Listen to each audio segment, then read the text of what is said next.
क्या होगा अगर master of mistake arts doctor strange और भगवान विष्णु के छठे अवतार और महादेव के शिष्य भृगुवंशी परशुराम के बीच में फाइट हो जाए तो कौन जीतेगा और इन दोनों में से ज्यादा पावरफुल कौन है, एमसीयू का जादूगर master of mistake arts doctor strange या महादेव के शिष्य भृगुवंशी परशुराम। तो ये वीडियो बहुत ही इंटरेस्टिंग होने वाली है, इसलिए इसे बिल्कुल भी स्किप मत करना और एंड तक जरूर देखना ताकि तुम कुछ भी मिस ना करो। तो परशुराम और डॉक्टर स्ट्रेंज दोनों अपनी सुपर पावरफुल और सुपर डिस्ट्रक्टिव स्ट्रेंथ की वजह से मोस्ट पावरफुल कैरेक्टर्स में से एक है और बहुत ही कम ऐसे कैरेक्टर्स हैं जो एक्चुअली उन्हें हरा पाए हैं। इसलिए ये जानने के लिए कि इन दोनों में से ज्यादा पावरफुल कौन है और फाइट होने पर कौन जीतेगा, सबसे पहले बात करते हैं दोनों के पावर्स की। बात करें परशुराम की तो परशुराम भगवान विष्णु के छठे अवतार थे जिनका नाम पहले राम ही था, पर बाद में उन्हें भगवान शिव ने एक दिव्य कुल्हाड़ी दी जिसे परशु भी कहा जाता है, जिसके बाद उनका नाम राम से परशुराम पड़ा, जिसका मतलब था कुल्हाड़ी और राम या कुल्हाड़ी के साथ राम। भगवान परशुराम चिरंजीवी यानी इमॉर्टल है, जो कि रामायण के टाइम पर भी थे जब राम ने शिव जी का धनुष तोड़ा था। महाभारत के टाइम पर वो भीष्म, द्रोणाचार्य और कर्ण के गुरु थे और कलयुग के अंत में भी अपेयर होंगे जब भगवान विष्णु 10वीं और अंतिम बार पाप का नाश करने के लिए कल के रूप में अवतार लेंगे, जहाँ पर वो उनके गुरु बनकर उन्हें गाइड करेंगे। भगवान परशुराम ने पूरे 21 बार हर एक क्षत्रिय, चाहे वो कितना ही पावरफुल क्यों ना हो, उन सभी को मारकर पूरी अर्थ को कॉन्कर किया था। एक बार जब परशुराम भगवान शिव से मिलने जा रहे थे तो गणेश ने उन्हें रोकने की कोशिश की,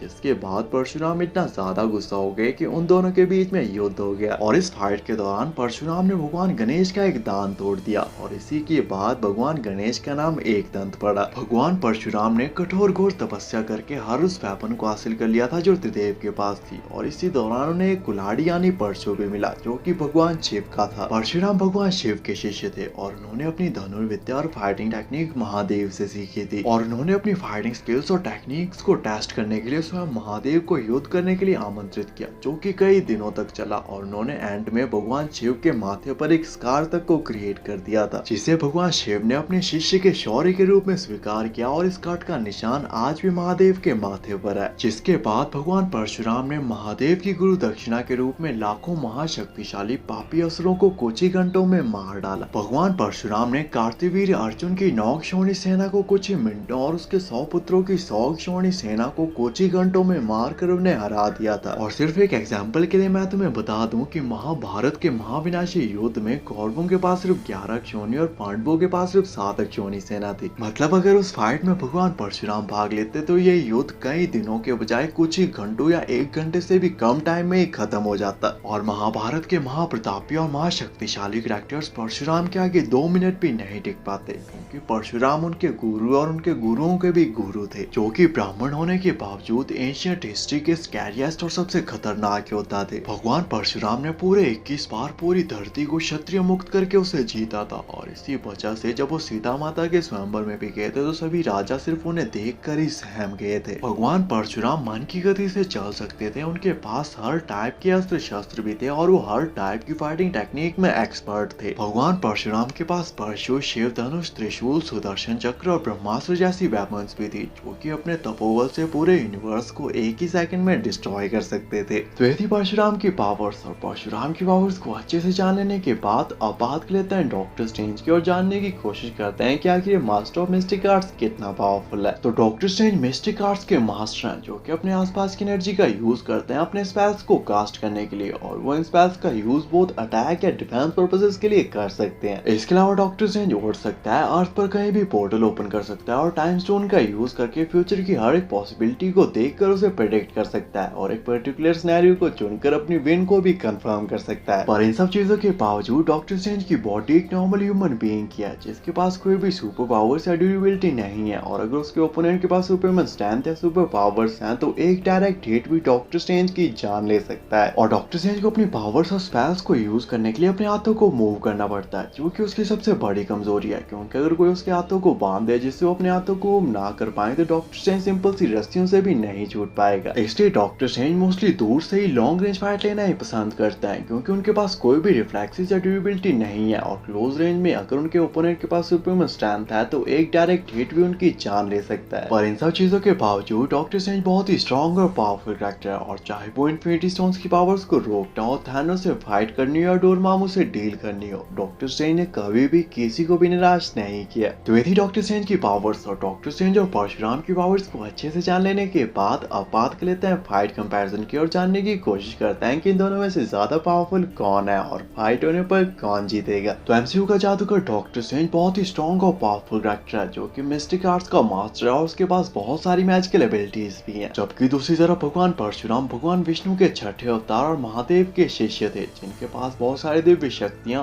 अस्त्र और शस्त्र भी थे। डॉक्टर स्ट्रेंज अपनी फुल स्ट्रेंथ के साथ परशुराम पर अटैक करेंगे, पर परशुराम बहुत ही ज्यादा ड्यूरेबल है जो कि मन की गति से चल सकते हैं, उनके पास बहुत सारी दिव्य शक्तियां भी है, इसलिए वो डॉक्टर स्ट्रेंज के किसी भी अटैक को इजीली डॉज या सर्वाइव कर सकते हैं। जबकि दूसरी तरफ भगवान परशुराम के पास परशु, शिव धनुष, त्रिशूल, सुदर्शन चक्र और ब्रह्मास्त्र जैसी वेपन है जो कि एक ही अटैक में किसी व्यक्ति विशेष के साथ साथ पूरे के पूरे प्लैनेट्स तक को डिस्ट्रॉय कर सकती हैं। डॉक्टर स्ट्रेंज बहुत ही पावरफुल कैरेक्टर है, पर भगवान परशुराम ने सिर्फ गुरु दक्षिणा के लिए लाखों महाशक्तिशाली असुरों को मार डाला था और पूरे 21 बार हर एक क्षत्रिय चाहे वो कितना ही पावरफुल क्यों ना हो उसे मारकर पूरी अर्थ को कॉन्कर कर लिया था। डॉक्टर स्ट्रेंज पावरफुल तो बहुत है, पर पावर्स के मामले में परशुराम डॉक्टर स्ट्रेंज से कई गुना ज्यादा स्ट्रॉन्ग है जो कि अपने एक ही अटैक से डॉक्टर स्ट्रेंज को एग्जिस्टेंस तक से इरेज कर सकते हैं। इन दी एंड डॉक्टर स्ट्रेंज ना ही परशुराम को मार सकते हैं ना ही उन्हें हरा सकते हैं, जबकि भगवान परशुराम डॉक्टर स्ट्रेंज को मार भी सकते हैं और उन्हें हरा भी सकते हैं। इसलिए परशुराम इस फाइट के एक अल्टीमेट विनर होंगे और फाइट में चाहे जो भी हो इन दी एंड जीतेंगे भगवान परशुराम ही। बाकी आपके हिसाब से इस फाइट की और क्या पॉसिबिलिटीज हो सकती हैं और नेक्स्ट वीडियो किस टॉपिक पे बनानी चाहिए कमेंट करके जरूर बताना। ऐसी अमेजिंग वीडियोस के लिए चैनल को सब्सक्राइब कर देना एंड थैंक्स फॉर वॉचिंग।